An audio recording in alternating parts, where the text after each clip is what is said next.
광주 전남권 뉴스입니다. 상생형 지역 일자리 기업 1호인 광주 글로벌모터스가 현대자동차의 경영 SUV, 일명 캐스퍼 양산을 시작했습니다. 노사 상생의 기업 문화 구축과 함께 지역 일자리 창출에 대한 기대감이 높은데요.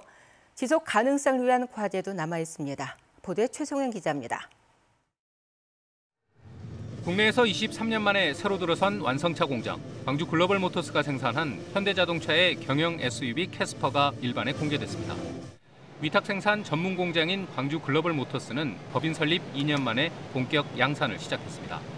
올 연말까지 12,000대를 생산하고 내년부터 연간 7만 대를 생산한다는 계획입니다. 문재인 대통령을 포함해 사전 예약만 18,900여 대를 기록해 일단 시장 반응은 뜨겁습니다. 임금을 낮추는 대신 주거와 교육 등을 지원하고 협력업체와 동반 성장을 내세운 사회통합형 노사 상생 모델을 새로 제시했습니다. 많은 일자리를 창출하고 지역 경제를 활성화시킬 뿐만 아니라 한국 경제의 고비용 저효율 문제를 해소해서 한국 경제의 체질을 강화시킬 것입니다. 지속 가능성 확보는 과제입니다. 무엇보다 추가 차종 수주를 위해선 높은 품질력을 확보해야 합니다. 노사 상생과 동반 성장을 위한 논의 구조, 정착 역시 중요합니다. 앞으로 빅그린 산단에 여러 협력업체가 들어오면 원하청 관계라든지 동반 성장이라든지 이런 부분들을 같이 고민해 보도록 노력하겠습니다. 지역 상생형 일자리 기업 1호인 광주 글로벌모터스가 지역 경제 활성화와 일자리 창출, 새로운 노사관계 정립에 어떤 성적표를 보여줄지 주목됩니다. KBS 뉴스 최송현입니다.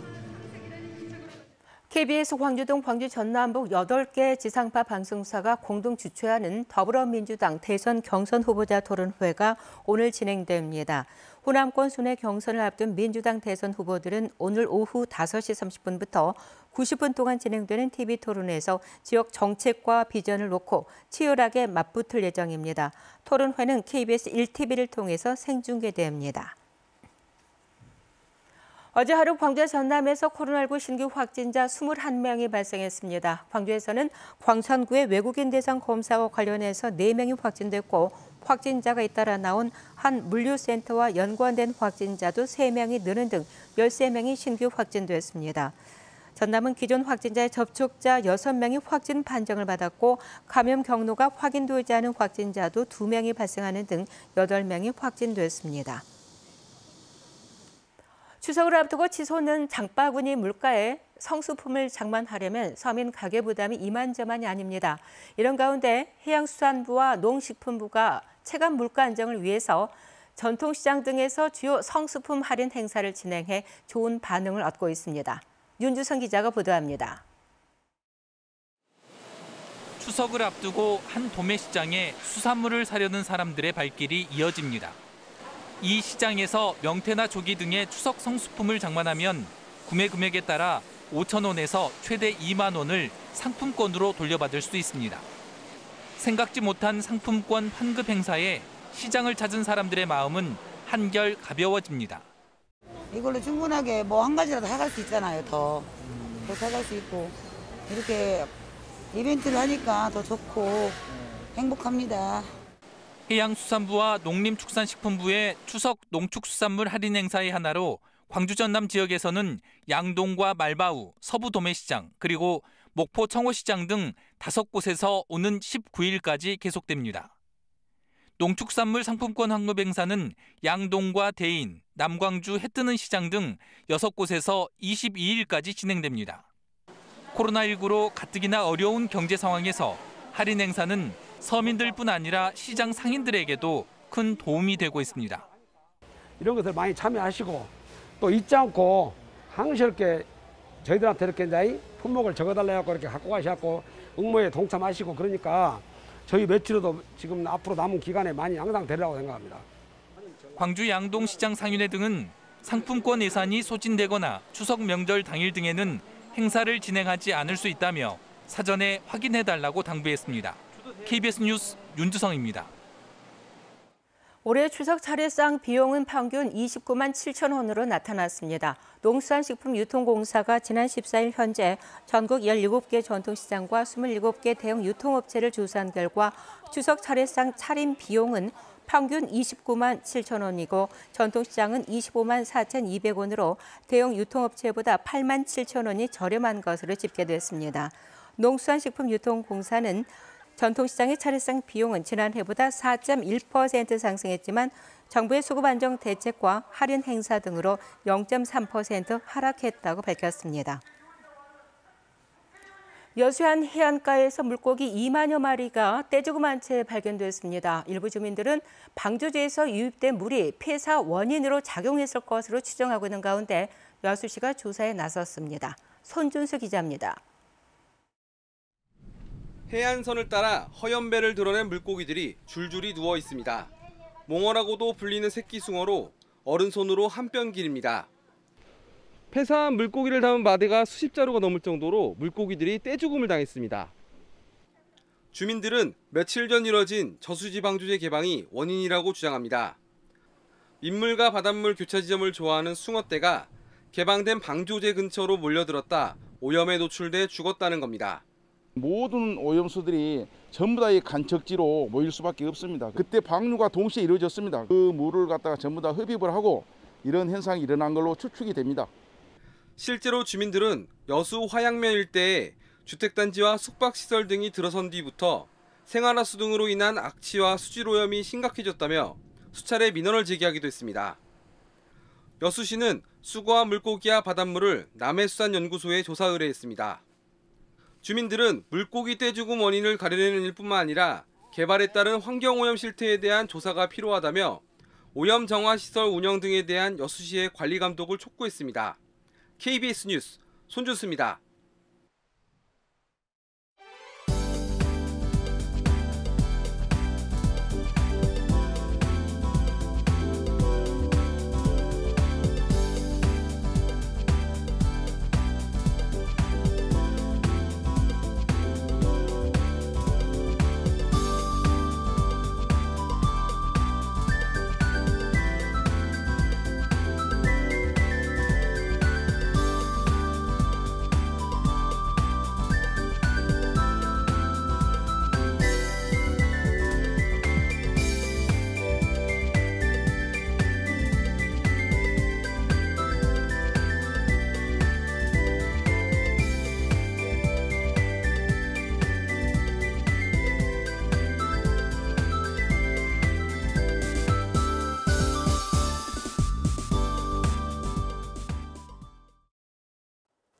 제14호 태풍 찬투는 현재 서귀포 남남서쪽 약 370km 해상에서 서진하고 있습니다.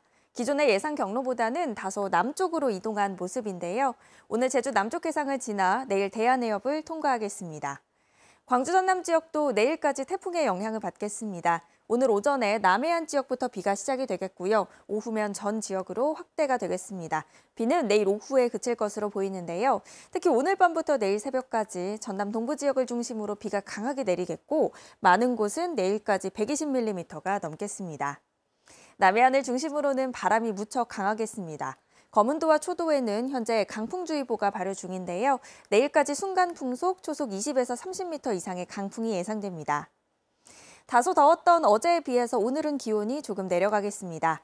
광주가 27도, 화순 26도가 예상됩니다. 여수의 낮 최고 기온 25도, 순천 27도에 머물겠습니다. 목포 26도, 진도와 해남 25도가 예상되고요. 신안은 한낮 기온 27도까지 오르겠습니다.